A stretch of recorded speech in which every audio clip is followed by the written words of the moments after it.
Good morning, Sam. It is Monday, March 22nd, 2021. Last Friday, you suggested that we do a themed week this week. We do a how-to week, and I am completely on board. I was thinking about where I wanted to start this week, and one of the videos that I've been thinking about making for a while is sort of just a rudimentary understanding of the basic differences in lenses. I'm a film guy, I produce films, and I'm actually right in the midst of production on one of my films right now.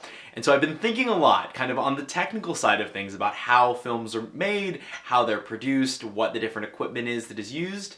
And so today I thought I'd show you just like a quick demonstration in terms of some of just the fundamental differences between three different lenses. I'll be showing you a 28mm lens, a 50mm lens, and an 85mm lens, just with my trusty mug on the windowsill over here. Hopefully you enjoy just this quick exercise in terms of the differences in lenses. So Sam, this is shooting on a 28mm lens. The camera is about 2 feet away from the actual subject. And as you can see, if I pick up the mug and move it closer, it gets bigger, like really big, very quickly. So if we want to get a close-up like this, we actually have to get very close to the object in order to get that.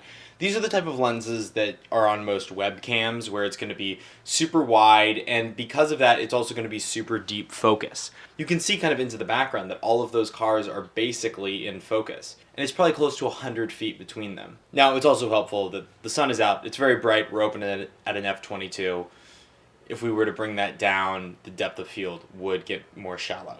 Now, from here, I'm going to switch to a little bit more of a conventional 50mm lens. So, on the 50mm lens, without moving the camera at all from the last setup, this is the shot that we get. From here, I'm going to bring the camera back a little bit and see if I can basically frame the exact same shot that I had before. Okay, so this is the camera backed up with the 50mm lens. You can see already why people think this is such a beautiful lens to use. For one, you're starting to see that soft focus in the background. We still have the aperture open to an f/22, but you can see those cars in the background are a little bit more out of focus. For this shot, there's probably about 4.5 feet between the edge of the lens and the mug on the windowsill, but the 50mm is just a really, really beautiful look, and it's something that you'll see a lot in kind of conventional cinema. And part of that is that people tend to really like an image where the subject, the thing that they're supposed to be looking at, is in kind of a crisp, clean focus, but the background is out of focus. So this is a good example of a shot like that. Okay, now I'm going to move to an 85mm lens. Here we go. So this is the exact same setup as the previous shot. Okay, so now the camera's been moved back, so I'm roughly framing it in sort of the same shot as it was in the other two. At this angle, the background is super, super soft. You can tell that there's some cars there, there's a tree there, but you can't actually pick out any details specifically. Now, once again, I'm going to show you the move with the cup as it moves closer to the camera.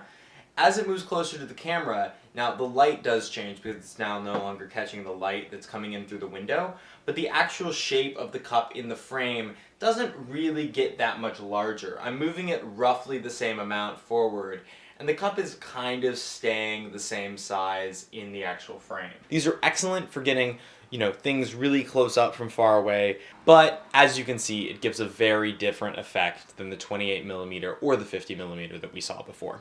So there you have it. That's sort of my look from 50,000 feet up in terms of what different lenses do and how they work. And hopefully now you have a little bit of an understanding of what different lenses you might use, what the options are, and how you might use them to create different images. So thank you all for watching. Don't forget to like and subscribe. And Sam, I'll see you tomorrow.